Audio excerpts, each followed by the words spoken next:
Hi everyone, and welcome to this video where we're going to look at Shakespeare and his stagecraft. It's often forgotten that Othello, King Lear, Macbeth, Romeo and Juliet and other Shakespeare plays are exactly that, they're plays. So much so that examiners' reports that come out after exams regularly point this fact out. Students need to remember that Shakespeare's plays were written to be performed, not just to be read. When we think about the plays from the perspective of their roots, we get a much fuller understanding of what Shakespeare was trying to achieve. So writing in the late 16th and early 17th centuries, Shakespeare needed to achieve one thing more than anything else. He needed to entertain his audience. The Globe Theatre, the theatre Shakespeare and the other members of his company of actors, the King's Men, owned, could hold thousands.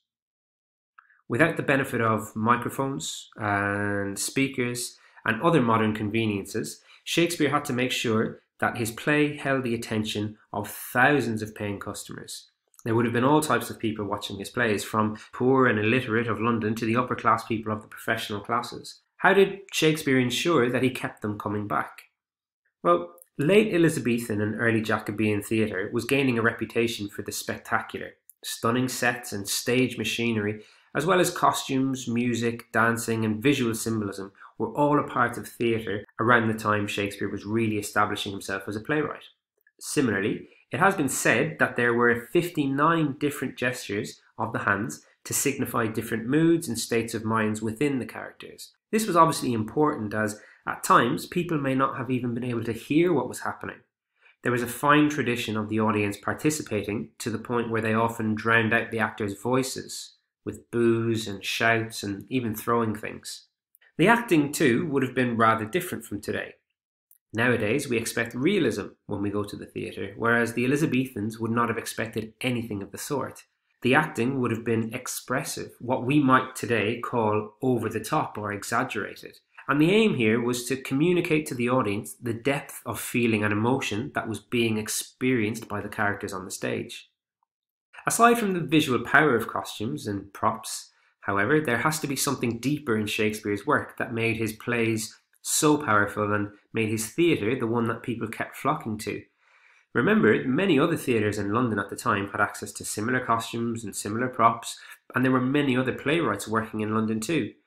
Shakespeare's advantage is that he was able to portray or communicate a world, in the case of King Lear, pre-Christian Britain, or in Othello, Venice, or in Romeo and Juliet, Verona, in a convincing way that kept audiences engaged from beginning to end. It's a feature of Shakespeare's drama that he creates a world that is already in progress, already in motion.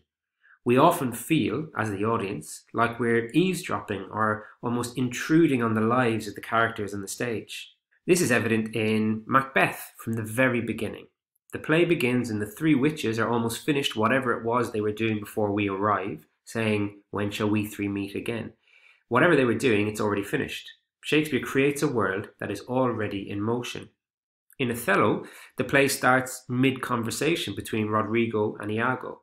It's not even immediately clear to us what or who they are talking about.